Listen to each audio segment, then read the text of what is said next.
What is up, guys? Welcome back to Scene Invaders. This is episode. Wow, Chad's better at this than I am. Episode 467. Chad's not here. I am Brad from Canada, and I am joined with Miss Carly Hello. and Coach Dave. Coach Dave, if you're nasty, I screwed that up too, man. Coach No, you didn't. What And is we're up, always my nasty. guys? Chad is so much better than I am at this. But yeah, unfortunately, Chad could not be here. His other half is celebrating a birthday, and they are going out drinking and dancing and more dancing and more dancing because, Mhm. as we all know, Chad is a dancer now. So Yes. you are luckily stuck with us, and we are going to tackle the very difficult thing of rom-coms. Now, I say very difficult because every time I brought this topic up to anybody that would listen, all the people stuck at my work that have to listen to me, I said rom-coms, and they brought up a bunch of, well, I never really like this term, but chick flicks. Mm. And chick flicks and rom-coms are very different. Do you guys agree? Yes. 100%. Okay. What is the difference? Because there was a half-hour discussion with the higher ups at my work right now.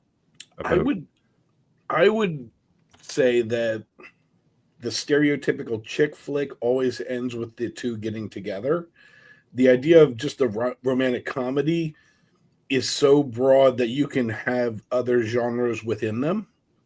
Okay. Where like you have the dark romantic comedy, you have the light, the Hallmark kind. I mean, I think all the ones I did are they're all very different from each other. Is kind of what I think when I think of kind of a chick flick. It is your stereotypical star, and then your stereotypical other star, and it's how do we get them together. It's usually it's usually a little bit less deep. It's a little bit more shallow. Yeah. It's a little lighter. Usually, it's not as serious. More fluff. Yeah, I tend to think like The Wedding Planner. Oh yeah. Is that a chick flick or a rom-com? That's a chick flick. That's a chick flick. I've never seen it. You're not missing much. No, I didn't sound like it. I have a thing against quote unquote chick flicks because the ones I've seen, they're all about people having to change themselves to suit somebody else. Both sides. There's not like I'm going to change for him and I'm going to change for her, and they kind of meet in the middle and they both change. So it's kind of a trashy message if you think about it. Like, just be yourself and like end up alone. It's easier, and you'd be happier. Or at least find somebody that can put up with your shit and you can put up with their shit. Yeah, that's a lot of work. I mean, you could argue that a chick flick could be a romantic comedy, but a romantic comedy could not necessarily be a chick flick. Yes. Okay. No, I'm down with that. I am down with that. So we are going to start with said rom-coms, and we're going to start with Mr. Coach Dave, if you're nasty. So we're going to start with his first slide. Ooh. Uh-oh. Everybody really... New friend of the show, too. Yes. We have Austin Butler, we have Jacob Tremblay, and now we have... Paul Walter Hauser, as well as Piggy, Fozzie, the Swedish Chef, Gonzo, Ralph the Dog, and of course Kermit. We did get comments saying that we needed more Muppet representation. I heard that somebody put that on YouTube. Thank you very much for liking, subscribing, and commenting on YouTube. So if you guys are listening to this audio, it's great, but you're really missing a lot of stuff if you don't go on YouTube and have some fun with us. So, all right, my first one. So this is Can't Buy Me Love. It is the Patrick Dempsey vehicle. This was, I think it just hit me at the right time of my life, and it had more than just the general romantic comedy storyline. So the basic storyline is the popular girl spills wine on a suede dress, and the dorky kid buys for a replacement dress in order for her to not get in trouble, and she has to pretend to go out with him. And this is Pat Dempsey pre-nose job, right? Yeah. I didn't even know he had a nose job. Oh, God. Yeah. Him and Jennifer Grey. Green. Oh, yeah. Does it, Doc McDreamy or something? McDreamy is the main guy. Okay. Now it kind of looks like we have Scooter playing the main part on the one side, and Paul Walter Hauser, of course, on the other. But this was one that it was, like, what does it mean to be popular and stuff like that? It kind of like went bigger than just the romantic comedy of it, and also went through a couple different relationships. And it is a little bit of a stereotypical story, and then like, she just needs to see him for who he is, and then they can be together. Yeah, this is a great fucking movie. And by the way, it almost ended up on my list as well, but I ended up not putting it on there just because if we ever do a romantic teen comedy, then this would definitely be on my list for that. Gotcha. So that's the only reason why it didn't end up on this one. Yeah, is that the one where she rubs mousse in his hair and rips his sleeves off? Yep. Yes. Yep. Mm-hmm. And I do remember one thing because this actually happened to a friend of mine. He got a pizza in high school and invited a couple kids, hey, you want pizza? And they took the entire thing and just walked away from him. And I was like, Bobby. Yeah. And he's like, I'm like, do you even get a slice? And he's like, no. God damn, man. It does suffer from the 30-year-old or 30-year-old looking teenager syndrome. I didn't think they were too bad. I get they were a little bit on the older side. I think that they look like they were in their early 20s. I don't think it was too bad. But late teens. I'm thinking like the one Italian football player. I'm just that guy for sure. Oh, he's 75 years old. I'm thinking of the two girls, the one that's like, well, these are the most amazing in this area. And like, I'm like, oh God, lady, you're in your 30s. So but you could have bought her love. And just the whole scene, like where he's learning how to dance. It's the African anteater ritual dance. Oh my God, it was so great. And then of course everybody like ends up copying, and he gets like even more popular because of it. And his old friends are like, I saw that on PBS. That's the African anteater dance. You know what? I'm gonna have to revisit this. I have not seen this in 1,000 years, and I am definitely going to revisit this. So great choice, Dave. There's a great serious scene where like he's with the other popular kids throwing like bags of shit on people's oh my God. And it's his fucking best friend. And it's his old best friend, and like he catches him and heartbreak. Oh, like there's a confrontation between the two where he just yells, "You shit on my house, man!" Yeah. And it's like, it gets me every fucking time. Yeah, this isn't your just There's something deeper to this movie. Is a very fantastic movie. All right, and this is your number 3. You know what? I think I kind of went 5. Sorry, I've been. Well, no. The rom-com is strong with Dave. I think there's a little bit of it was just trying to break Chad, because if you do look at it, like he is holding her leg, but she has two legs. Yeah, his arm with a shoe. Yeah, that looks painful. Oh God! You're like, is that his arm and he's wearing a shoe on it, or yeah. He doesn't look happy. No, it didn't do well. But the Muppet version is very good. Muppet version's always great. All right, so we're going next.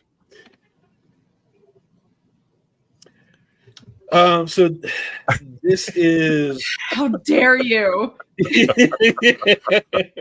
Uh-oh. It's just a heartbreaking one, and it's funny because I consider the romantic side the side story. Because to me this is a father-son story, but it's about time. with of course Piggy and Kermit, or a weird detached Walter Hauser's head. Yeah, I love it. But this is one. It's like it's a romantic comedy that like the comedy is not. It's part of the story. It's not like let's put this in to make people laugh. It's just part of the story and how they fall in love and just the overall thing of it. And it also makes the heartbreak just as much. Mm-hmm. I've never seen this. Oh my god, dude, you have to watch this movie. No, Just it's be not about prepared Paul. to cry. Yeah, called, you're gonna it's cry. called About There's Time. gonna be so many Yeah. there's gonna be so many scenes where you just tear up and Okay. probably cry. I'm a big crier, so I'm not worried about that. So About yeah. Time. It's a good cry. It's like Yes, it's a I don't healthy know if cry. I've ever heard Yeah. of this. Who's in it? Bill Nye.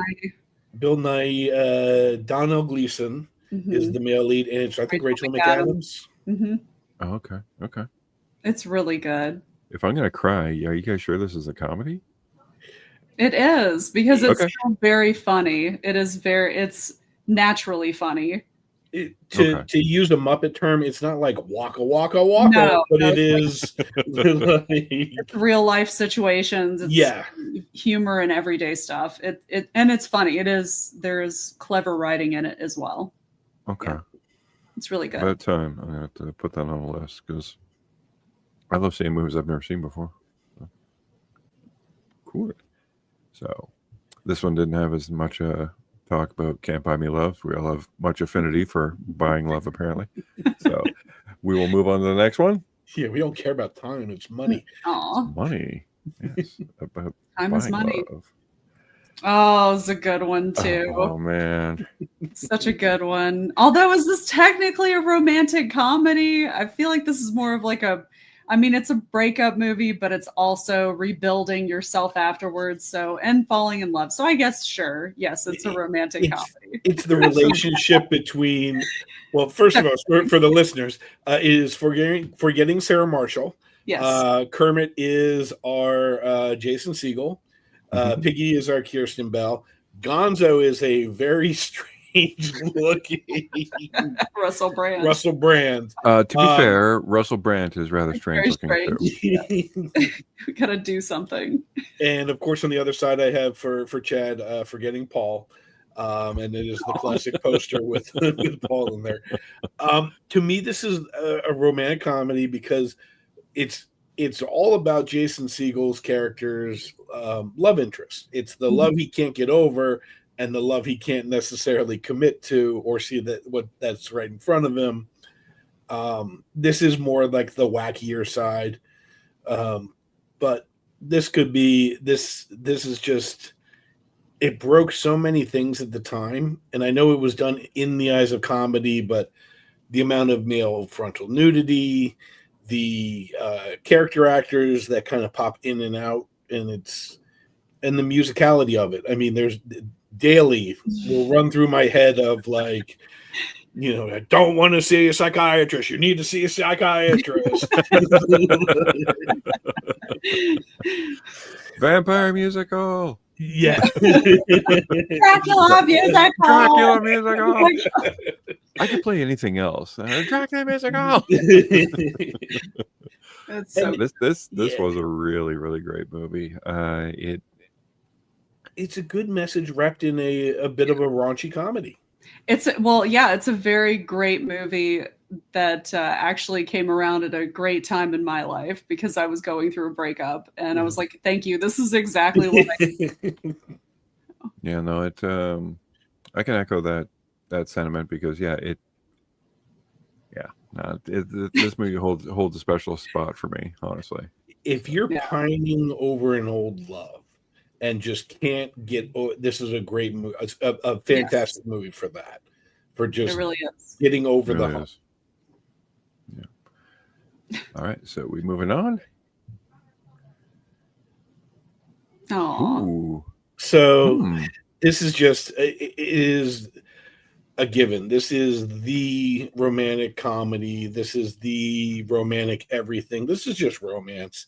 The Princess Bride is just everything, but it is true love as well as just the driest of comedies. Now, of course, on the other side we have The Prince Bride. With Why is he mad? Well, because he's with he's with He's the Buttercup. king. You know what Yeah. I mean, It's yeah. like, I mean, No, but he's been mad in every one of your posters. What's oh, wrong? it's the same. I took the He same did picture. pretty well for Oh, himself. okay. Local hazard. I used the same picture as a host. You know, it's kind of like that movie Multiplicity. Like, if you I just love that keep movie. copying number one, it's okay. But if Yeah, you you make a copy copy of a three, copy. a copy, it's not as sharp. Yeah. Mhm. I went pizza. Yeah. What can we say that we haven't said about Princess Bride? I mean, And that's kind of the thing. Part of me wanted to leave it off because we've done this, but it is the romantic comedy. It is, you know, almost a litmus test at times. It's yeah, a it is. it is what it is. It's the breath of fresh air, honestly. Mhm. Yeah, one more? Yeah. Ooh. So Huh. this to me is I didn't consider this. it's stretching the genre. And the best thing about this is I think this has gone full circle at this point. So the movie is Chasing Amy. Brad and I both have an affinity for Kevin Smith. Yes. And I will say that Chasing Amy is a movie that was ahead of its time, then became behind its time, and now is back ahead of its time. With the idea of sexual fluidity, I think this is way more relevant than it's ever been. And it is coming to terms with someone's past, present, and future, and how compatible two people can be. It definitely rolls the story of desire, but does the desire make sense, honestly? Well, I think you have the weird love triangle of you have the Affleck who's in love with Joey Lauren Adams, who is the former lesbian who also was bisexual. Yeah. You have the Jason Lee character who is in love with the Ben Affleck character. Yes. And so you have this weird kind of dynamic of all these people that are in love with all these other people, yet can't accept who either they are or other people are. And it's all kind of summed up within that the Kevin Smith, like the big speech. Yeah. Which he always gives. He always has that great clarification in case you're ever wondering. It's boom. That's it. But this is like, I think it pokes fun at the parts of a relationship while dating. And even if it's like a serious thing, like the equating to a hockey fight, how someone's sexual past may trouble another. Yeah. Like, fair enough. Like, I think it pokes at moments at relationships that people are in the beginning of that a lot of other movies do not. Now, your Muppet representation, I recognize Kermit. Yes. The other three, I believe beyond Piggy, that is I'm Ernie not with sure of. I believe that is Jason Lee's played by Ernie with a flat top.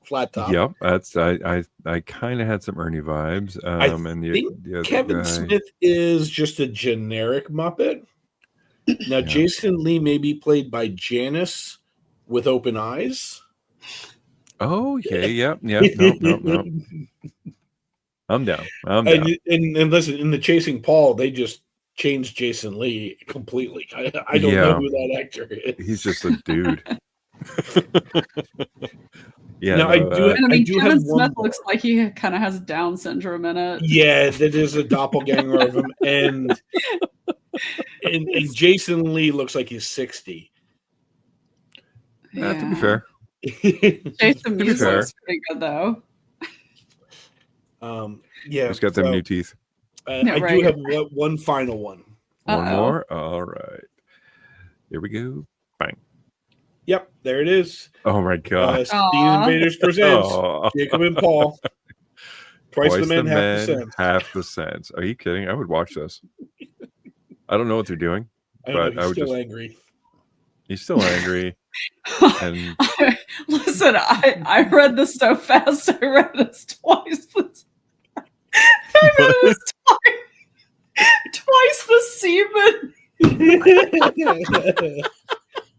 Well, that too. Because I read it so fast. It's like twice the semen. Oh, whoa, okay. Oh my god. So, Like cloth gowns only? Chad, this is for you. Unfortunately, couldn't be there. Oh man, that is so great. Oh man, Jacob Tremblay's 18, right?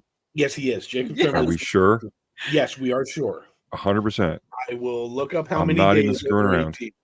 Okay, cool. All right, those are great. Those are actually great. Mm-hmm. All right. Oh, we swapped down. Cool. All right, so now we're up with Ms. Carly. Woo-hoo. Favorite romantic comedies, and we are going to start with your first one. Here we go. Jacob Tremblay is 18 years and 11 months. Oh, Okay, thank good. God, he's almost 19. Okay, that makes it even better. All right, so for an honorable mention here, I was either going to go with Forgetting Sarah Marshall or I Love You, Man. Mhm. So I went with I Love You, Man because I felt like it was a little bit more romantic comedy for me. But I just love that it's insanely funny and it's from the male perspective that I think both men and women can really enjoy. I so wish they would have renamed this or just named it Slap in the Bass. Yes, Slap in the slap in the face. face. Like if that would have been the title of the movie, like, oh, Yeah, no, this was the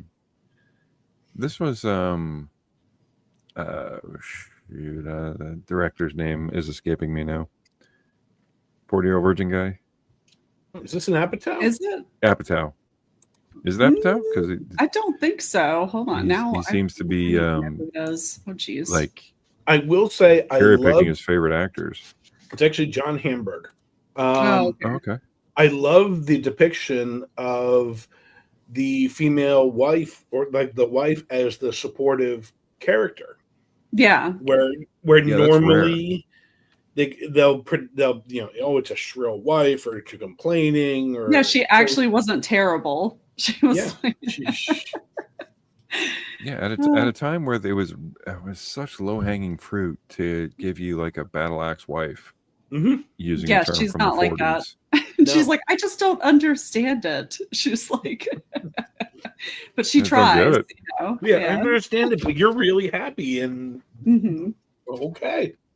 I just love the whole dinner party scene where the like, all I'm saying is, you're marrying a giver. You should also give. Don't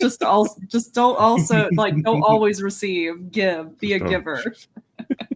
I don't think she sucks his dick. Oh yeah, I love Jon Favreau's character in it too, and Jamie Presley is like his wife in it. They're terrible. They like bicker back and forth. Yeah, this is a fun one. They're wonderfully terrible. All right, so moving on. Here we go. Click. All right, so. Oh yes. Yeah, mine are favorite movies ever. Yeah, I love this movie as a kid. It is, it's Overboard, came out in 1987. We have Kurt Russell, fucking Goldie Hawn. Like, I don't care. Problematic premise be damned. I'd let Kurt Russell fucking abduct me and trick me into falling in love with me any day. Like, I really would. Because Goldie Hawn's character goes from being this rich, stuck-up bitch to a spunky, protective mother. Right. There's so many great scenes in this. I will say this is one of the movies that in my youth I felt like I was seeing an inappropriate woman that was dressed. The first one being Crocodile Dundee. Oh yeah, I know what you're talking about. and then Goldie Hawn, the way she was dressed in that, just it wasn't just like, oh, I'm a teenage, I'm a child and it moved. It's more like I shouldn't be seeing this. Yeah. And then I rewatched it a lot. I bet, yes.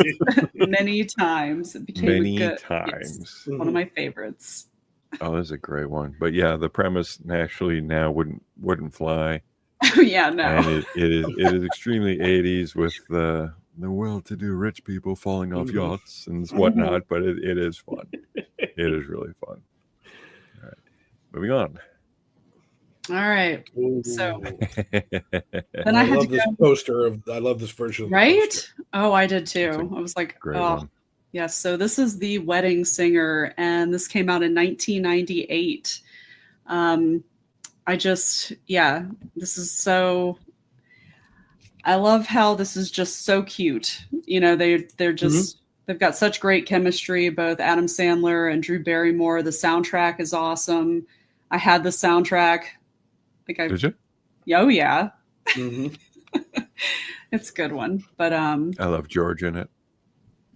oh yeah. George? Always playing fucking what's it called? Fucking Culture Club. Mm-hmm. It's great.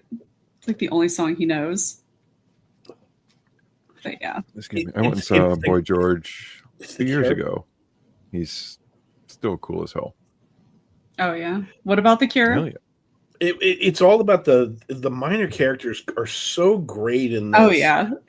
And it's like they have like your standard Sandler comedy stuff, but everything from like the rapping granny to like Buscemi's character, like all these characters, you can tell they're having a blast and can't wait to be there. I heard there was a big thing on NPR with an interview of Steve Buscemi when I was driving back from New York or from Rhode Island, and he was just gushing about how much fun he had on this set. Well, it's got to be the reason that he keeps coming back for the same Sandler movies. I mean, like, it was such a good-natured movie too. I mean, like it had a good message. It's like, yeah, the guy that is the shithead shouldn't get the girl at the end. The good guy should, like the actual good guy, not just the nice guy. But they actually give the shithead a lot of credit because he ad-libbed a lot of his lines. Oh, really? Oh, wow. So like the asshole, the guy who was the asshole, I was ad-libbing a lot of his stuff. And the actor is? Oh, I don't know the actor's name, but he was great in it. Jacob Tremblay. No. No, I just remember this movie because it was this actually portrayed what a lot of kids now think the 80s was really like. And it wasn't, but it was definitely in spirit. But not everybody had shoulder pads or wristbands and all the other like accoutrements came with it. But I have talked to younger people at work and stuff, and they're like, "No, I watched that Wedding Singer in the '80s. Looks like a lot of fun." I'm like, "Yeah, it's a movie. It's a movie. It was a lot of wood paneling and ashtrays." So he had the terrible name. Well, he has a terrible name in real life and then a terrible name in the movie. It was Glenn Guglia, which would have made Julia Guglia. So his name is Matthew Glave. He had a couple small things here and there. This is also where Christine Taylor met Ben Stiller. Oh, right. Mm-hmm. I like her. Mm-hmm. So Ben Stiller was friends with Adam Sandler. They apparently met on set. We have, of course, the infamous Billy Idol cameo. Like, so good. Such a great movie. And I think this really is what gave Adam Sandler kind of more respect than he was getting. Mm-hmm. Like it's a little more range, and it's a goofball comedy with some real, heart story, song and everything. And funny writing, like it was clever. There were so many like little 80s jokes where he's like making fun of his friend wearing the Michael Jackson jacket, I mean, just shit like that. You just have to be paying attention to all the little lines that he's, throwing out there. That's great. One of my favorite lines in any movie is, "Take off my Van Halen t-shirt before you make the band break up forever." That's so great. All right, so moving on. Well, my first one Well, I'm you've already sorry. taken. Yeah, that's fine. Listen, it's a great fucking movie. It is my number one. This is About Time. I've Came out never in seen this. Like, what dude, the you hell? have to see it. Like listen, it's by the same people, same writer or whatever that did Love Actually. Everybody always talks about how great Love Actually is, but this is the true gem of a love story and just love in general. Like Coach said, especially like the whole love letter between, not even just, I wouldn't even say it's just father and son because it was good for me because it made me think of my dad, but it just it just shows us that love isn't about grand sweeping gestures. It's just like the small things. It's quiet gentle moments, shit like that we spend with the people that we love the most, and just Brad, has such a good message. It makes you feel good even though you cry like several times through it. It's still like uplifting at the end. what do you think the story is, Brad? From what we have discussed. Well, this girl seems to have like laughed quite a bit, Mm-hmm. and the other guy is in profile. I don't know. So It is about time. Do not do any homework and just Done. You know what I mean? Like, just watch it. Just watch it. I think that's the. I mean, you're already tickled to the point that you would like to. So I would say don't do it. Don't watch a trailer. Okay, no, I'm not going to watch a a trailer. I'm just going to dive in. How long is it? It is 2 hours and 3 minutes. It's totally worth it, though. It does not feel like a 2 hour and 3 minute movie. I thought you were joking. Are you fucking serious? It's 2 hours and 3 minutes? Yeah. Yeah, you will want to keep watching it. Like, I wanted That's to stay about in a lot of time. It's good. Well, It is. I would keep a listen. second box of tissues nearby. Well, for nothing. Wait, no. Happy tissues? No, actual tissue use. Oh, okay. No, I thought we were doing Forgetting Sarah Marshall here. Are these happy tissues or sad tissues? Sad tissues? They're the happiest of sad tissues. Aww. Okay, so awesome. Well, I mean, you guys recommend this. I have to see it. 2 hours and 3 minutes, 5 minutes. If you want to. I don't want to make you do anything. Oh, come on. I'm gonna make you do it. All right. So we still going? You got one more, or is this it? Nope, that's it. That's all of mine. That's it? Yeah, that's it. See, Chad's better at this because I click on this thing and it says next slide and it's lying to me. That cheats too. What? Nothing. He doesn't look at him ahead of time. All right. So we are going to move on to me. So I didn't have any fancy Paul Walker Hauser, anything like that, but I did ask AI to do something. So here we are. Did it do it? Uh-oh. I don't get it. I don't know why they surmised that would be the title of my romantic comedy. Is I don't get it, but it is a hotty-dotty romantic comedy. So I mean, does this give me like a 40 days and 40 nights type thing of like you live in a house with 5 women and God, that sounds like a fucking nightmare. I'm about to say, dude, and like you're celibate. Yeah. Voluntarily. That sounds so familiar. It's high school all over again. So yeah, I only went top 3. I have no honorable mentions or anything, and I was not trying to make Chad laugh, but I just don't get it. So we're gonna move on, and some of these might look a little familiar. So there we go. It's a good one. We got to do Forgetting Sarah Marshall only because it is not your prototypical romantic comedy. And honestly, the romance in this has nothing to do with the breakup for me. The romance is the relationships that Jason Segel had with the guys that he met on the island. Now, there is no romantic involvement, but it is pretty much high romance of just guys feeling him out and making him feel better. I'm thinking about the the larger Hawaiian guy that just gives him a beer and says, "Hey man, you need a hug," Mhm. and then just gives him a hug. Mhm. And Paul the Rudd is surfer, the surfer, and and Bill even Hader. Bill Hader, who's great. Yeah, his You're not even brother-in-law. related to me by blood. Yeah, That's the mother of And- my unborn children. Sorry. I do love that. I've seen it so many times. It's so good though. But even the his rival, that Aldous Snow. when they're sitting on the surfboard and he's like, "Fuck, you're Fuck, cool," man. Yeah, fuck, you're cool. and he's aggravated that he's cool, but he does admire him, and he admires him back, and it's just kind of like, you know what? Just because we're where we're at does not necessarily mean we have to hate each other. Like he Mhm. said that, it just sucks because obviously I have to hate you. No, you don't. You don't really have to hate anybody.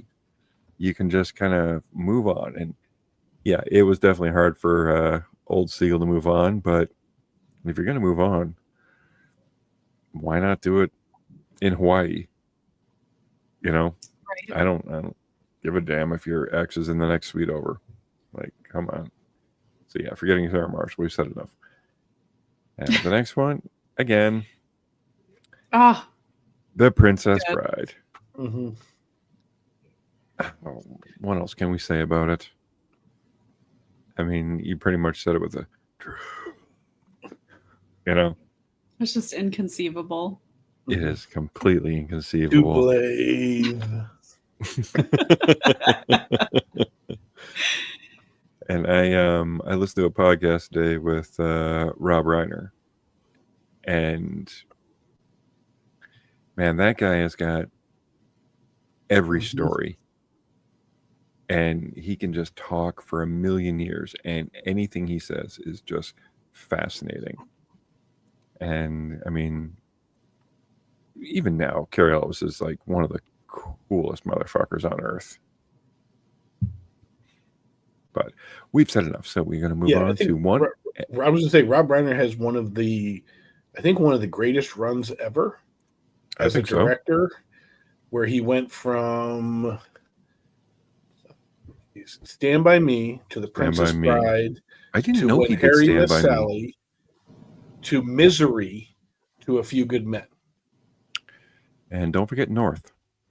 So then there was North, yes and no. And then he comes right back with The American President and Ghost of Mississippi. Yeah. And like, all right. Yeah, no, this man's a talent, and The Princess Bride, I would probably say, is so many people's favorite movie. But and we're gonna move on to number one. Ooh. Okay. I thought Jack? of this one. You did think of this one? I did. It's a great movie. It is such a great movie.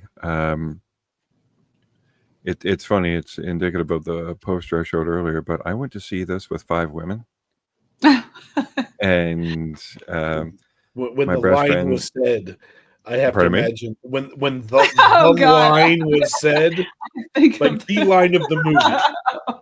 What if this is as good as it gets? No, the part where he's talking about writing a woman or whatever, right? No, Oh my God, writing a man. You make me want to be a better man. Oh yeah. When he's Oh, taking. I thought you were talking about when he's writing. Okay. How do you write women so well? Well, that too. I think you have both. I think of a both- man, and I take all both away, women. like guilt and accountability away. Yeah, I mean, this is Great Jack Nicholson's third Oscar. Helen Hunt's first. Greg Kinnear got a nod Mhm. about like a writer with OCD who falls in love with a waitress, and the waitress is so genuine and perfect, and his gay roommate, it wasn't even his roommate, but became his roommate. And I don't know, if you have not seen this movie, you have to actually go see it. Like, seriously, it'll pop up. I saw this in the theater, like I said, with 5 women. We had an absolute blast. We went drinking afterwards, had another blast. This came back to the theater a couple years ago, and I went and saw it again. And there was no 5 women there, so I went there by myself. But it was so good. It was so good. It's got Skeet Ulrich in it, and Yeah. Cuba Gooding Jr. just on fire. Mhm. Oh yeah. Yeah. This was this before or after he won the Oscar? I think this was before. Yeah, I think this is Let me before Jerry check. Maguire, which Jerry Maguire did not make the list for And anybody. also, I think So, Jerry Maguire was like 97, maybe. It was just like 95 or 96. okay. I'm not sure. And then who's the Ghostbuster? Egon comes in and does a great little small part in this too. Oh, Harold Ramis? El Ramis, yeah. Yeah, he's the doctor. Yeah, he's the doctor for Helen Hunt's Doctors make house calls. asthmatic child. As good as it gets, 1997. 97. Oh, okay. Jerry Maguire, 1996. Oh, okay. Oh, okay. Okay. So, So he wrote a little bit from that Oscar thing. Yeah, he probably had one already in the can as he was winning the Oscar. And then he did Snow Dogs. He did Snow Dogs. or Boat Trip. Yeah, both. Radio. Yeah. Yeah, he did. Lightning Jack. He went full Tropic Thunder. It's okay, man. Yeah. I think he's doing all right. Oh, I'm sure, exactly. And his son is doing well too. Cuba What's he Gooding Jr. Yeah, he was in that Cupid movie. Oh God, Hard Eyes. He was the main male lead in that. And he's also in Scream. He was in Scream 5 and 6 or 4 and 5? 5 He's and 6. been relegated to horror, Dave. That's why I haven't seen him. Yeah. That's true. That makes sense now. Yeah, He's very charming. Yeah, he's very charming. He's Just killing like his in the dad. horror genre. I have no Killing the idea. horror genre. Yeah, as good as it gets. And with the dog, Verdell. I'll never forget that name. Yeah, this is absolutely number one because it doesn't feel like a romantic comedy. No. It just feels like a sad tale. But when you dissect it, high romance, plenty of comedy. Mm-hmm. All right, so that is everybody's favorite romantic comedies. So shall we move on to what we have watched? I think you shall. All right, Dave, what'd you watch? First things first. We have the return of my favorite visual creation that uses light and sound. The Great British Baking Show is back. I've never seen it. Listen, if you want, and now would be a good time, if you want to have faith in humanity and think that like people are nice and wonderful and look at sugary cakes and breads and stuff that we should like not eat. 5 pounds, like just by Just watching it. watching. Oh man, that sounds I've good. heard that. I've heard like fantastic things about this.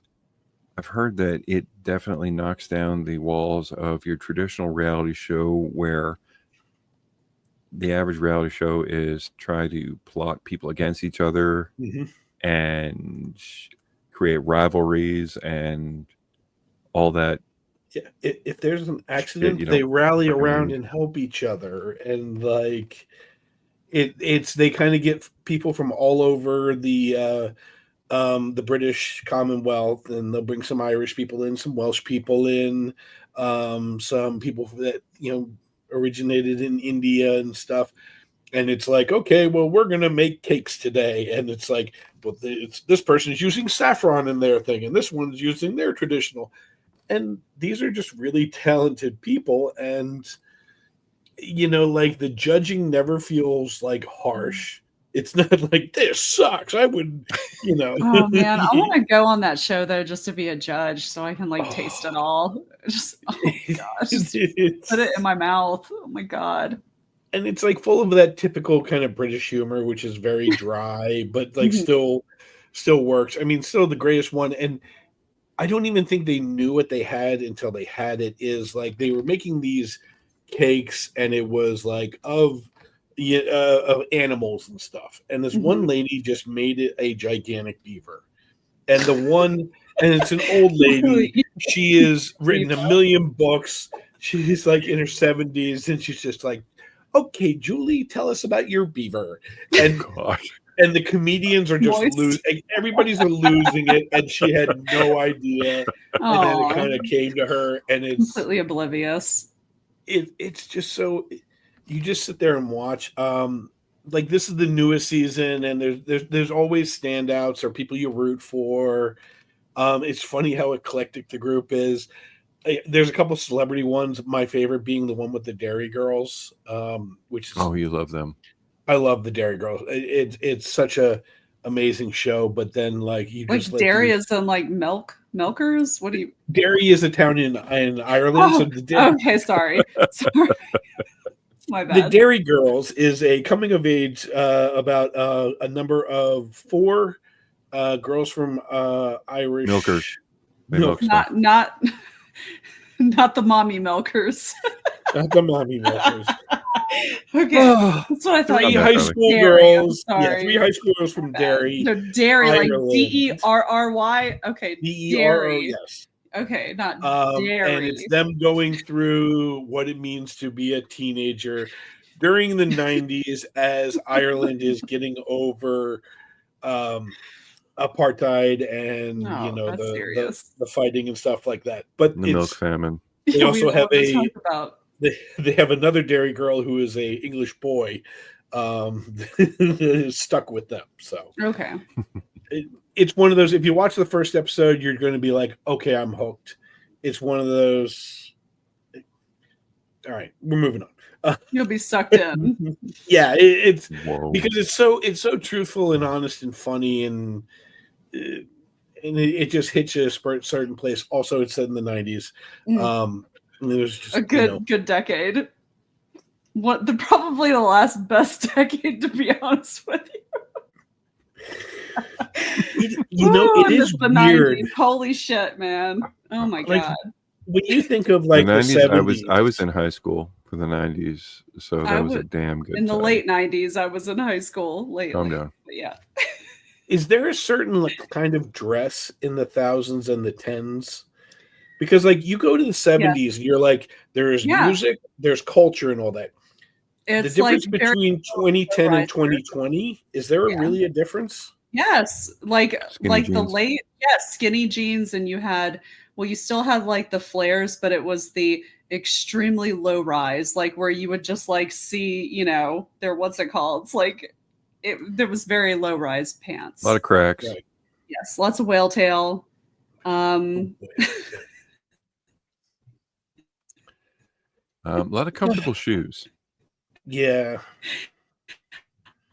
Lots of bright color. That was weird. I don't think they liked us talking about the 90s and the late. I think that's the cue to move on. It is. Well, our dial-up is failing tangent. us. Yes, the only other thing that I saw was the first episode of Task.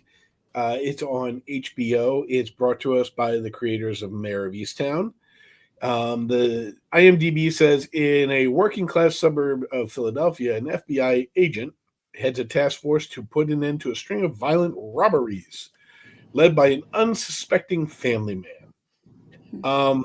Mayor of Easttown did a great job of showing suburban Philadelphia and also the difference between the haves and the have-nots. This is the story of there's 2 leads. Mark Ruffalo plays a kind of washed up FBI agent who's ultimately tasked with what? I'm sorry, go ahead. Wasn't he in Mayor of Easttown?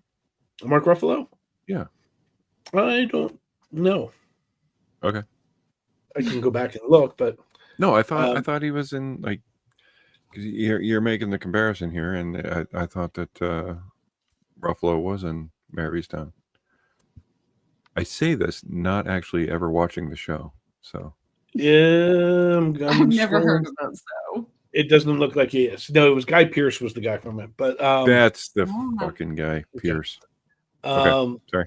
That guy. So he is a washed-up FBI agent who's getting put together for a task force because there's a string of robberies who's done by Robbie, who's played by Tom Pelfrey. You would know him as the brother from Ozark that was kind of like the Yes. mentally unstable that comes in and just slays it and then disappears. He's the main lead, and so he is a garbage man. And what they do is on their trash route with houses that they suspect are drug houses, like where they're either making meth or anything like that, they go through their trash and kind of track where they are in the process of making and selling drugs. Right on. And then they, once certain things kind of line up, they go and rob them. Okay. So it's a real kind of like he's a blue collar guy, just trying, but he's also, robbing drug dealers and motorcycle gangs and stuff like that. Huh. Okay. So it's a nice little thing. His sister-in-law is played by Amelia Jones, who that name may not ring a bell, but she was the lead in Coda. That was the deaf family with the girl that sings. So she was the main girl in that. Right on. So what they do nail is they nail suburban underclass Philadelphia very well in this. It looks it, it feels it. The accents are fairly good. Ruffalo, he tries. Like he starts out saying wood or ice, but then goes back to water ice. There is a Wawa representation in this. There is, your typical abows and those type of things that they throw into it. A lot of people are really good at it. A nice Mark Ruffalo's boss is played by one of the Goonies. Oh, what is her name? Ooh. Which one? She's The really redhead good. or the other Nope, one? the blonde. With the the girl glasses. from The Boys? Yeah. What? The girl from The Boys. I was like, what? I don't know. If she may be, I don't know. She was in The Boys. Yes. I only watched like 1.5 seasons of that. So I think she looks like the girl from The Boys. I don't think it's the same person. Oh, really? Oh, bummer. Okay. She's So from. she was a Goonie. Is it the girl that kisses Corey Feldman's character? Yes, Okay. and also she's in Parent Trap. Martha Plimpton. Yeah, there you go. That's her name. Yep, you're right. Parenthood, who is with Keanu. Okay, so, yeah, right. So first episode dropped. I think it's someone that looks like her. I'm sorry. I'm stuck I have no idea. Yeah, I don't know. She could be. All right. Tex, Sovereign, Prime, Family Guy. No, she is not in The Boys. Who's in The Boys? Some other chick that looks like Martha Plimpton. Well, Carly, as you start, because I'm done, I recommend Task. I'm curious to see where it goes. Awesome. And let's see here. And as Carly, as you go, I will look up who looks like Martha Plimpton from The Boys. Yeah, please. Because Awesome. that's bothering me. Inquiring minds want to know. We have to know. Brad wants to know. So I didn't watch. I'm an inquiring person. I didn't watch much. I watched 2 shows. I have been actually watching the Halloween series, but I'm going to talk about that on Chad and Carly's Creepy Corner on our Halloween series that we're currently working on.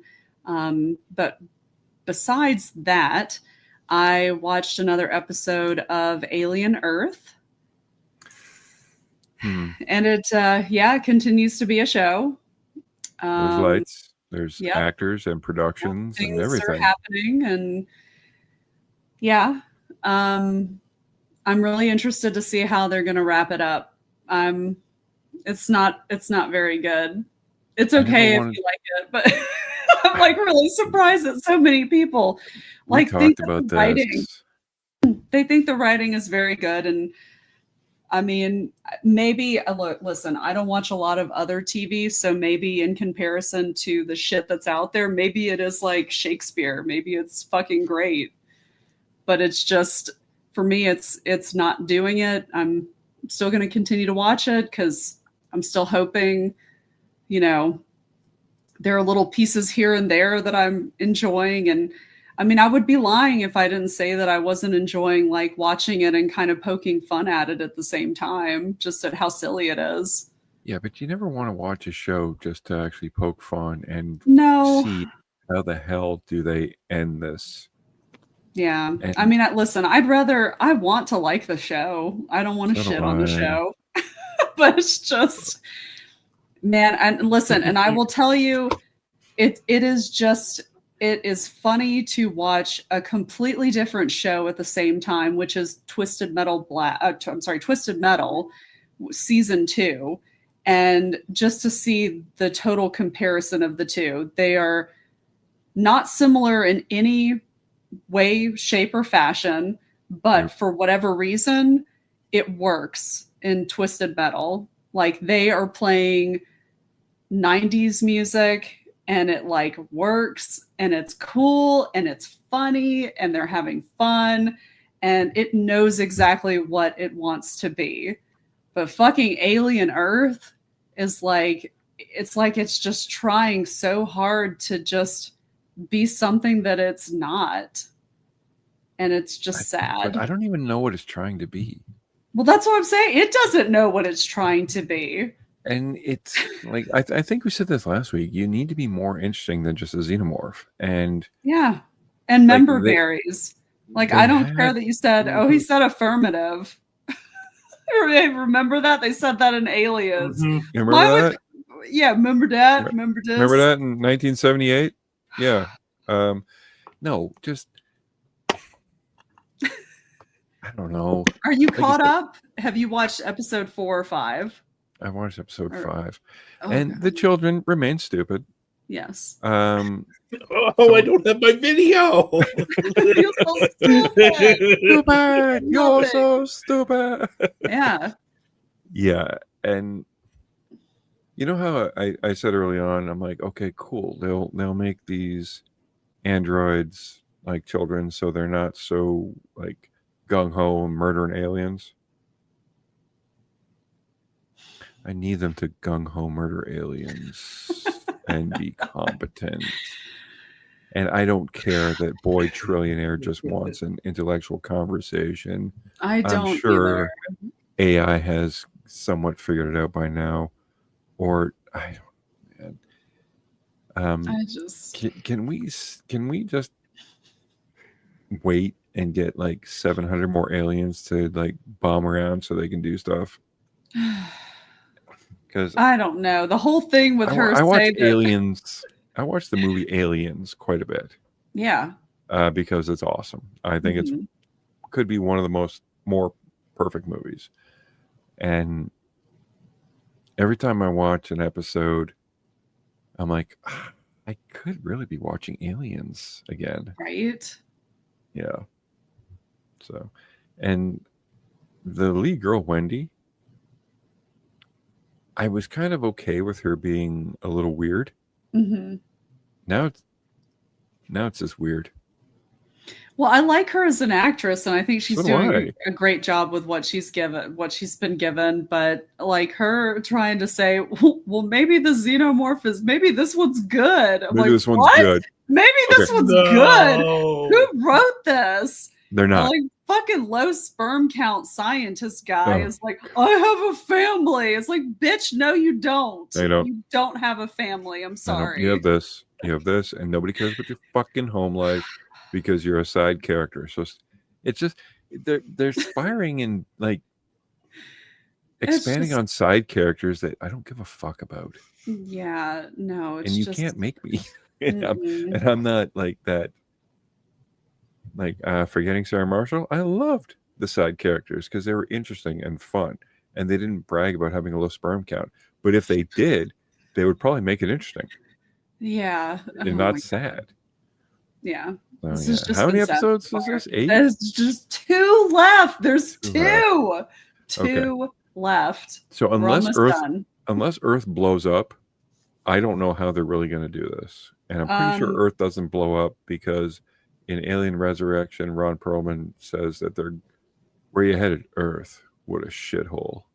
Yeah, well, no, I think what is going to end up happening is that the island is going to get nuked, and that's it. All of the evidence is going to be nuked, and then it'll be off the timeline, and that is the easiest, laziest way to fix it.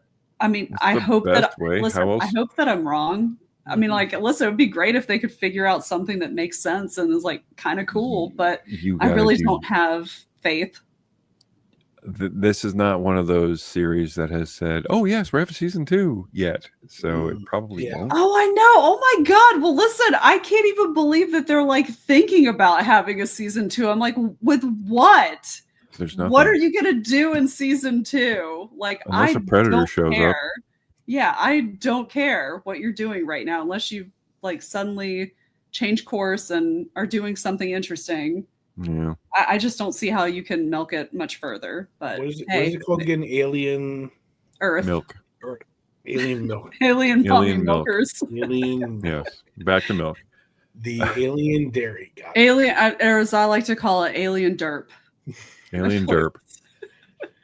Oh, you nailed it perfectly. Last when I was listening to the episode that I wasn't on, and you said that the alien looks a little too clean. Yeah, it just They look is too. very pristine Yeah, and not, I don't know, bug-like enough. Like they're yeah. just It needs more ridges, more ridges, like in part 2. Like Ruffles? just like in part And 2. yes, needs to be ribbed for her pleasure.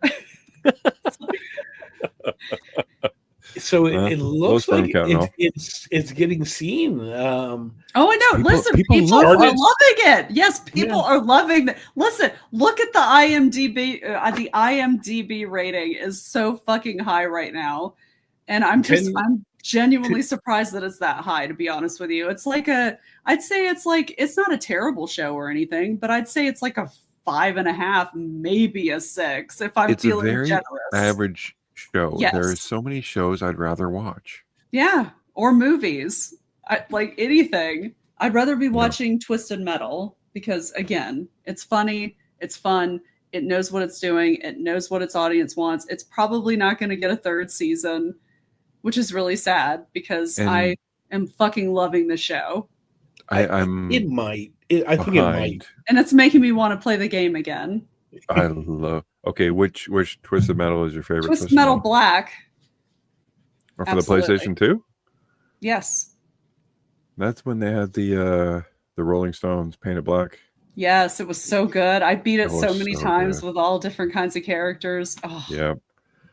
Nah, I'm a purist. I like Twisted Metal 1, but yeah, Twisted Metal Black was so good with the I just love all the stories for the characters. story of the Vietnam veteran that became Grimm. Yeah, is that Mr. Grimm? Yeah, and he had to eat his buddy and such. Mm-hmm. Yeah, they went. All that stuff is fucked up. Oh my God! And I don't want to ruin a joke from. I think it's episode 4, but it's where they actually meet up with Axel. But I'm not going to ruin the joke. The writing in this show is so fucking funny. Like when you get to that scene, you're going to be like, oh my God, I didn't even realize that when the character says this line. And you're like, holy shit, that is so fucking funny. Wait, it's got like, okay, because I'm woefully, I think hilarious. It's on the first episode. They have like Axel and Warthog and all the. Yeah, they've got like they did it? A lot of characters. Like the main character is John Doe, who is the driver of Roadkill, which is really cool because you get Roadkill towards the end of season 1, and that's what we're driving now. Was my vehicle. That was my favorite one. Yes. In Twisted Metal 1. Well, and it was so well. I mean, that character. I was talking to Trey about it earlier. It was like that was probably. I think that was the first one that I beat Twisted Metal Black with. Is that character just because he's so balanced. He's so balanced at best, not too fast, not too slow. You can actually turn. Had a pretty powerful, power attack. Yeah. Cool weapon. Yeah. All right, I'm gonna pause on Alien and watch Twisted Metal. Yes, Twisted Metal is so fun. I'm telling you, man. Coach, have you watched it yet? Twisted Metal. I watched the first season, loved it. Okay. I haven't started the second because the British Baking Show. But as soon as the British telling you, Baking man. Show is over, Listen, this show, it puts me in a better mood every time that I watch an episode. Like, Sold. even though it's like got Sold. some like fucked up shit in it and like Yep. weird stuff happens, it is still puts me in a good mood. I'm like, oh, it's so funny. It's got heart. It's so good. This is the show that it seems like executives never like they just greenlit it and right. like, well, the first season, okay, we paid this and made this. All right, well, give them a second season, made some money, and it seems like nobody's messing with it. Let's drop that Nev Campbell and make some real money, and we're fine. Yeah, the guy that plays Sweet Tooth, the body of Sweet Tooth, is one of my favorite wrestlers. Samoa Joe. Samoa Joe. The physicality does really well with the Will Arnett voice. It's perfect. Will Arnett. So it's good. So weird how it works. Yeah. And I really like the female Stephanie Beatriz or Beatrice or Beatrice from Brooklyn Nine-Nine. Brooklyn Nine-Nine and Intacto. Very cool. All right, so everybody, don't worry about Alien. There's a lot of other Alien properties. So far, the go-to this week is Twisted Metal and About Time. Yes. Okay, especially if you want to be in a better mood. That is the homework for the week.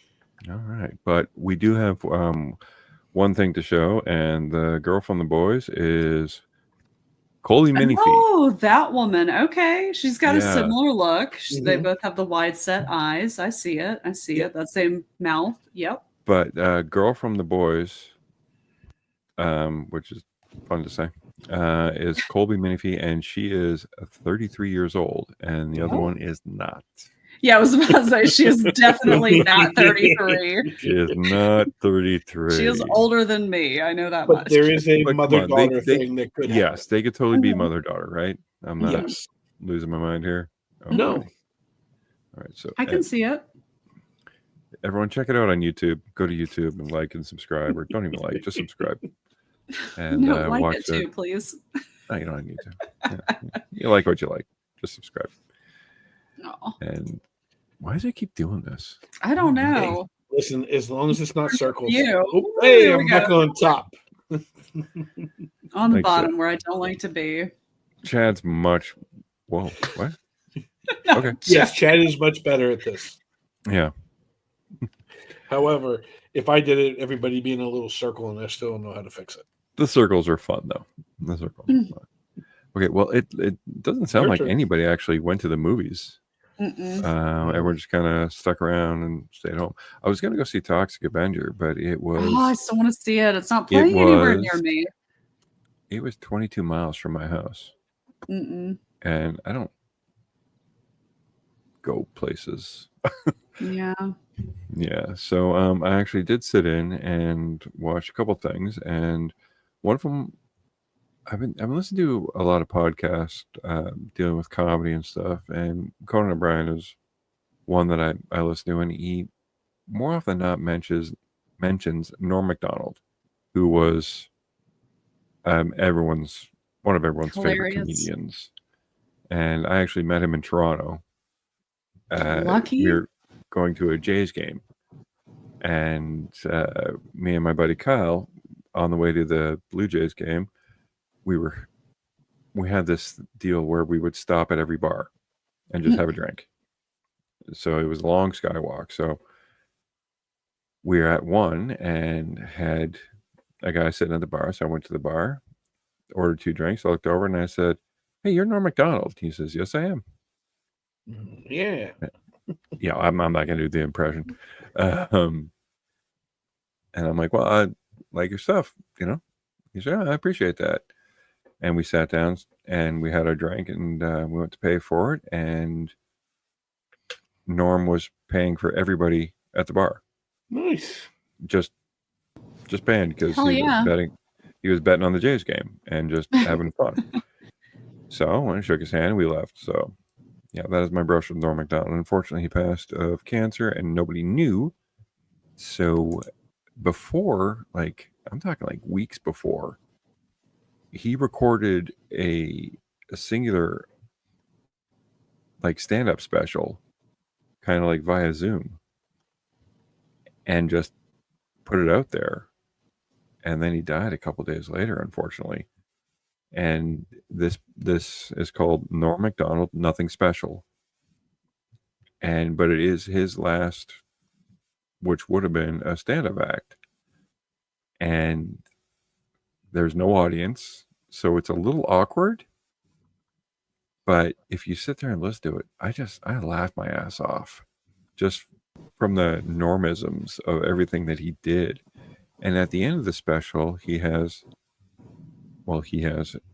there was a lot of his close friends would actually just sat there and not really critiqued it, but just kind of reveled in how great he was. And I'm talking like the guys sitting there, that's Conan O'Brien, it's Adam Sandler, David Spade, Dave Chappelle, David Letterman, Molly Shannon.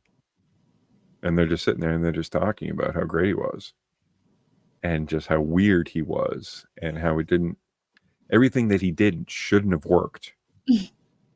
But he was probably one of the most fearless comedians that of the modern era, where like he went to battle with NBC while he was on NBC. Mm-hmm. Yeah. Dick Ebersol, I think, really disliked him during good friends with OJ. He was good friends with OJ, and I kept making those OJ jokes. Making OJ jokes. Weekly Update. I remember that, and I was like really young at the time too. Mm-hmm. Oh my god! But one of my this was like peak time for me to be watching Saturday Night Live. But I just remember just the jokes that he would throw out about the cops were going to say that they framed OJ, and OJ was upset because he actually did it. Like, yeah, got to frame me. I did it. And yeah, the head of NBC said, listen, you make any more jokes, you're gone. Mm-hmm. So that was the night that he just made all the jokes. I love it. Fucking punk rock. Because screw you, man. Like, yeah. Fucking for real. It's a fucking joke. Fuck off. He's a fucking murderer. I know. Well, that too. I don't care like, if he's your friend. Fuck off. This is a comedy show. But it was so funny what he got away with. I remember the roast of what was it? The roast of Bob Saget. He came on and was doing like 1920s jokes about like just the random stuff like, oh, he has real skinny legs. He must be for the birds. And just soft jokes. Oh. You know why? He did those soft jokes because the producers told him to really go after Bob Saget. And if you told, apparently, I'm saying this like I know the guy, I don't. If you told him to do something, not going to happen. He's going to do the exact opposite, but he could sell it and he could do these jokes. So it was a joy to listen to, a joy to watch, because it is just him, basically like us, just on a Zoom thing and just sitting there in his way, telling these jokes, doing what would have been his final stand-up. I still remember the best was he had two things on Conan. One was like a joke that was like 8 minutes long about a moth. That was hilarious. Yeah. And then Courtney Thorne-Smith was on promoting the Carrot Top movie. Yep. And he was just in just the most rare form, just destroying everything. Just laying waste. Yeah. But not being mean. No, it's so quick, and his delivery is so almost whiny that it doesn't. You don't take him serious. Yes. You're like, so how can you really be mad at someone who's? Well, I can't take him serious. I'm really mad at him, but you have to laugh, or at least if you have a sense of humor, you do. Well, if you didn't, you look like such a colossal dick, not laughing. So Norm's first joke after OJ was found not guilty. Well, it's finally official. Murder is legal in the state of California. God. This week, a California newspaper revealed that O.J. Simpson was awarded custody of his children, mainly because court-ordered psychologist tests said that he was a loving father. It should be noted, however, that the same test also showed he is also a loving husband. Oh, jeez. Wow. So good. So good. Yeah, that got him fired. And years later, because he did the Norm Macdonald show and such, he got tagged to host Saturday Night Live. Mm-hmm. So, I mean, how perfect is that? Best Revenge. So, yeah, if you can, it's on Netflix. So, check it out. Or, Carly, it will be on Plex. So, Okay. just ask Dave. The other one I watched is, well, the other two I watched three things. The second one I watched is an anime from 2006 called Ergo Proxy. I'm always on the lookout for new anime, especially from certain studios. And this is from Manglobe Studios. This is one that just slipped right under my radar. It is a murder mystery set in the future with kind of, I don't want to say post-apocalyptic, because it kind of reminds me of a bit of Judge Dredd with Mega City, where you have a regent, you have investigators. And one of the cool things is every person is assigned, does not matter your status, you're assigned what's called an entourage, which is a personal robot. Now, I don't know if 2006 treated this kind of like a cell phone. It is just a personal helper that is always with you. And I think I've watched a couple episodes. I'm pretty sure there's, for nefarious reasons, that everyone has kind of a friendly robot to help them out, possibly, spying it on you and whatnot. But this is about a young lady whose grandfather is of influence, but she is an investigator, and she is investigating the fact that a lot of these entourage robots have been infected with a virus and not killing anybody yet, but kind of mutating and going on their own. So evolving, I mean, the virus consists of making them a little too sentient and kind of upgrading themselves. And it's a creepy freaking mystery. And the animation is perfect. It is so smooth. It's not clunky. It's not that traditional. I watch a lot of anime, or I watch a lot of 5 minutes of a first episode of anime. It's not like, wait a minute, it's not the anime where they do the internal monologue the whole time, right? No. Because I can't do that anime. That's the only anime I can't do, if it's like constantly doing that shit.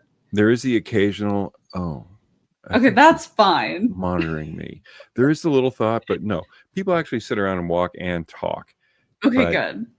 It's, like I said, I watch a lot of anime, and as soon as, if anybody has any kind of little freak out and a snot bubble pulps from their nose, or like little exclamation points throw from their head, I'm like, I'm out. This is not that, thank God. It is very stylized. It's smooth. It's the same studio that does Samurai Champloo. Oh, okay. So it is. That's one of my favorites. It's a good one. Yeah. It is definitely top notch. And it looks like a really, really creepy. Only one season, but I think it's like 26 episodes. And the first couple of episodes I've watched is really, really stark and sharp. So yeah, definitely check that out if you're an anime fan or a good television fan, because if not, you'll have to watch Alien Earth. I think you mean Alien Derp. Alien Derp, excuse me. Yes, Alien Derp. And I'm going to start a spin-off podcast called Late to the Party, because apparently I'm the only one on this earth, alien or otherwise, that hasn't seen Firefly, the Joss Whedon Nathan Fillion, Alan Tudyk, Summer Gallo. Eastern Western. Yeah, the Eastern Western. I had never seen it. And you know how on this particular show we like to recast things. So Dave suggested, hey, we should really piss off everybody and recast Firefly. And I'm like, I've never seen it.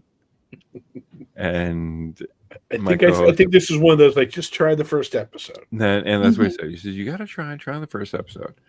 I watched it. I really, really enjoyed it. But I will say I was a little surprised because not maybe. You know, I've seen Nathan Fillion in a lot of James Gunn things and all the other subsequent actors. When I saw it, I was a little surprised that they're playing it so straight. Right. You know, and this is like, they're not playing it for laughs. I'm glad they're not, because it was a pleasant surprise. I mean, there's humorous takes in it. Yes. Oh, it's still funny though. Even it is extremely funny. I laughed quite a lot. It's the closest we ever got to another Han Solo. Yeah. Exactly. Yeah. No, well said. And yeah, the doctor who doesn't need to shave, and his sister that moved on to be a lot of things, but I've only watched 3 episodes, and so you all telling me that I'm watching them in the wrong. Yep. See, I didn't know this. But when you mentioned it, I've heard musings of this. But I thought, so I said to myself, why wouldn't I watch it in the order that it was given? And because Fox sucks. So Fox. A lot of things about Fox sucks. It's kind of like the Fox did the same thing with the show The Dollhouse, with his like. It also did it with Almost Human, or maybe it was Being Human. I forgot what it was, but that was a really good one. That was a really good one. Okay, are these all Joss Whedon proproperties that are like? Not the Being Human, but Dollhouse was, yes. Dollhouse, that's what I'm thinking of, and that also starred some of the girl from. Eliza Dushku. Wait, that was Dushku? Yep. Eliza That wasn't Dushku. Summer Glau?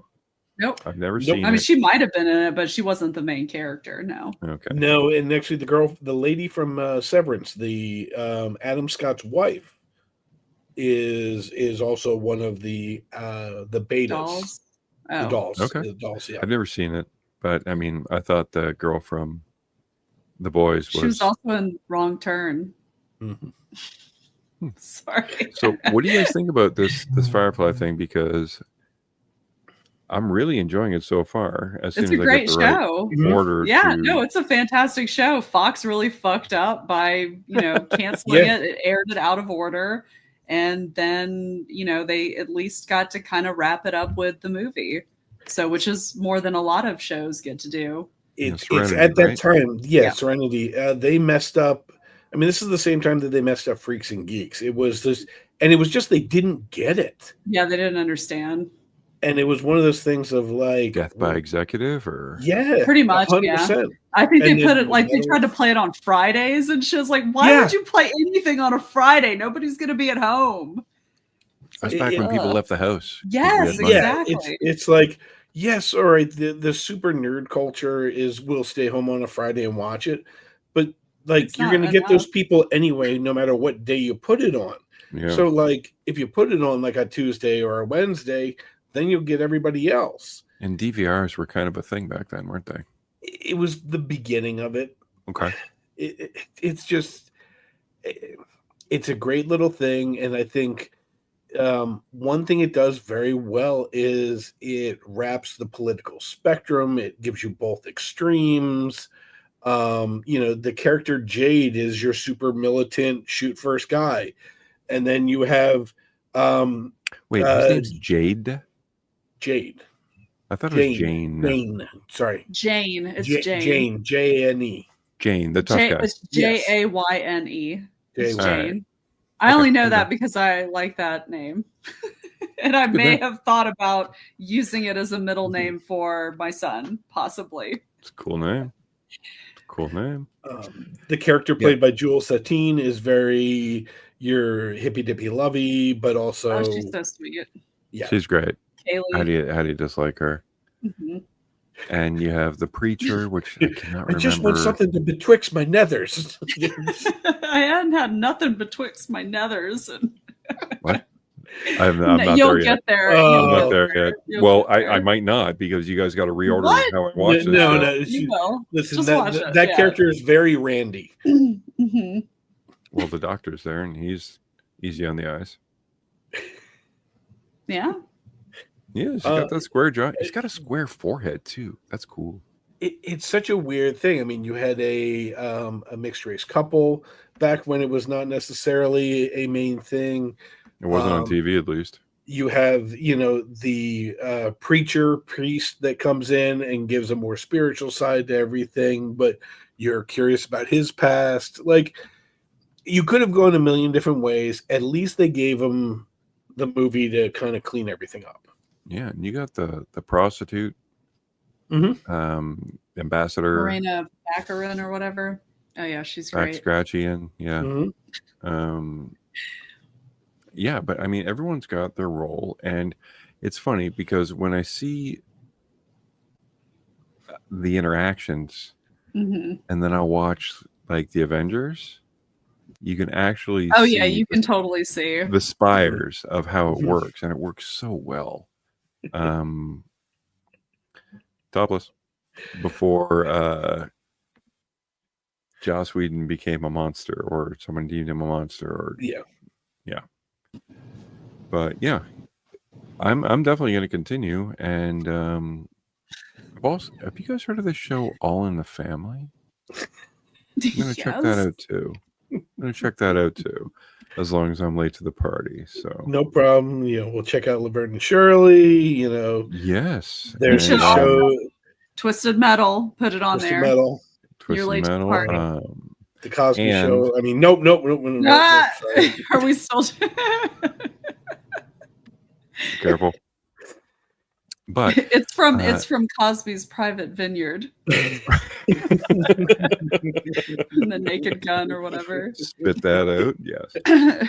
But if you are looking to go back a lot of years and watch a movie, check out Spinal Tap, because the sequel is coming out this weekend. Yes. Spinal Tap, the end of the beginning of the next end, or something like that.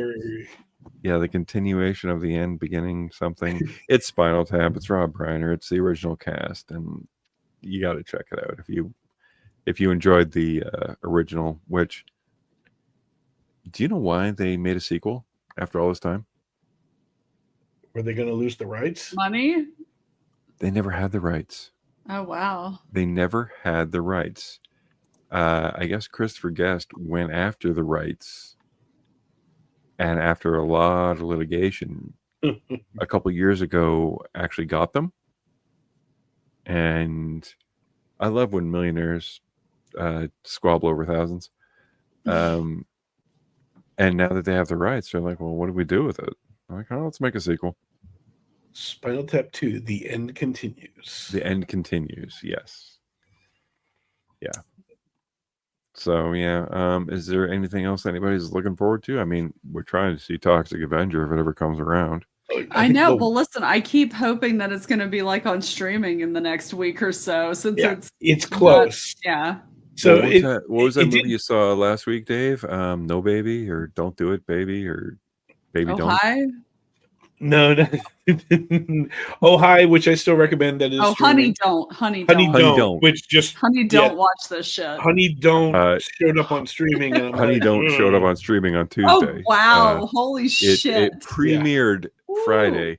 Dave was the only one to see it, the only one, and then he shit on it. Yep. And then everyone heard it, and they said, "Well, you got to get this thing on streaming." So yeah. And all I've heard is good stuff about the Toxic Avengers, so it'll take fucking forever for it to stream. Made $2 million off of basically no screens. So nice. I think it will. They'll probably try to hold on to it. I don't blame them. I think honestly, this will be one that will stay in theaters and go to streaming early at the same time. I'd pay. Listen, I'd pay to stream it too. Yeah. It's funny when I look at the streaming map, because Toxic Avenger is number 20 of the whole week. What? Oh. Brad, can you guess what number 49 is? They did $3,800. Oh my god. It has been on the charts for 85 weeks. Are you shitting me? No, I had no No. idea. It's not tens, it's not thousands, but it's hundreds of beavers. No, sweet. Love it. So Keep it up. they just keep. It was in 2 theaters this last week, And it's still kicking. but like it's funny because now everybody's putting the old movies out. So it's like Yeah. The Breakfast Club did 300,000. And that showed up in my theater. Yeah, But I'm like, I've seen it. Yeah, that's kind of a hit or miss. Sometimes it's like if you get the right one with the right amount of people, it's worth it. But And it just hits the right mood. I mean, show the Goonies so I can watch that Girl from the Boys. You know, I'll check that out. Yeah. Speaking of Oh Hi, it made $500 on 5 screens. Hey man, all right, we've trailed off. I'm sorry. Well, man, we're making fun, but I could use $500 right now. I don't care how many screens. Oh my god, no kidding. Just put $1,000 in my cart.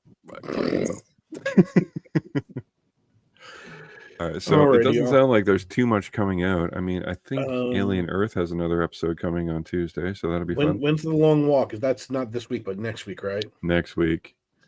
That is one I'm definitely looking forward to. Man, did they really bumble this promotion of like you could have had people paying to do the long walk on treadmills? They did. No, they did it as like a free promotion with like influencers and stuff. Like if you could just like your city, they're doing the long walk here on treadmills. And like as soon as you dip below 3 miles per hour, you have to leave. You have to leave the theater. See the rest of the movie. Man, 3 miles an hour, that's a lot. I don't know if I could do it. How long is the movie? 2 hours and 3 minutes. Oh, screw no, that. I have no idea. I know that's that other movie I gotta watch. I'm not doing it on the treadmill though. Oh man. Anything else anybody's looking forward to? Vacation. Vacation, good. That's not going to be until like the 20th though, so that's a while. Yeah. Are we going anywhere cool? I mean, Panama City Beach is kind of cool, I guess. That sounds very cool. Yeah, it's a place other than home. Okay, exactly. I'm grateful for it. Are we expecting to see Eric Nies from The Grind there? Do what? Sorry, that's a bad. That's a bad MTV Gary show. God, I hope I run into Gary Sinise. Eric Nies from The Grind. It sounded very MTV, like this week from Panama City. Usually from The Grind. Yeah, thankfully it's not going to be during spring break, so I don't think we'll have to worry about that. You know, gotcha. If MTV was still a thing. I did hear. Okay, I got one. Listen, I miss pop-up video. I know that's not MTV. That's VH1, but I don't care. We need more pop-up video. God damn it! So apparently, the group Devo gets the most amount of royalties, not from the song "Whip It," but from a second song that is used as the intro for Ridiculousness, because it is played on MTV 24 hours a day. Oh my God, are you joking? It's the Rob Dyrdek, like, let's look at the funny videos thing. Okay. And it's apparently like now one of the most royalty created songs ever, because MTV doesn't do anything but play Ridiculousness. Yeah, we didn't have MTV. We had Much Music up here. It was oh, listen, I had Much Music. No, that's the Canadian version. Yeah, we had that when my parents finally got a satellite when I was, I don't know, in sophomore year of high school. And you pointed it north and chose Much Music. Oh, that's awesome. I did. Well, listen, they had good. You guys had good like live stuff. I had like a whole Wish special that I recorded. Hey, how many times can we play the Bare Naked Ladies? I sat in the studio for shit. Who are those people that did Barbie Girl? Aqualung. Yeah, I was sitting in the studio when they were doing that, because every once in a while I would just bomb up to Toronto and just go sit at speaker's corner or do something, and they, as you're walking around, they'd say, "Hey, you want to come in?" I'm like, "Sure." You'd have to pay for anything. They just brought you in because they wanted studio audience. And that's Canada, everybody. Yay, Yay, Canada. Canada. Woo, so nice. We have our moments. Alrighty. Well, everybody, you guys have a safe week, and we'll talk about it soon. Feel free to reach out on all of our socials. You know, what do you want us to recast? What would you like us to talk about? What would you like us to see? What do you recommend? What are your favorite romantic comedies? Do you even like romantic comedies? What are you really going to be angry if we do choose to recast it? Oh yeah. What can we not recast? Yes, please tell us what would piss you off the most, so we can do it, please. We will Norm Macdonald the hell out of that. All right, guys. Chad, we miss you. We'll see you soon. Happy birthday to your Chris. other half, Happy Chris. birthday. Have yourself a great time and keep on dancing. Bye. Night, everybody.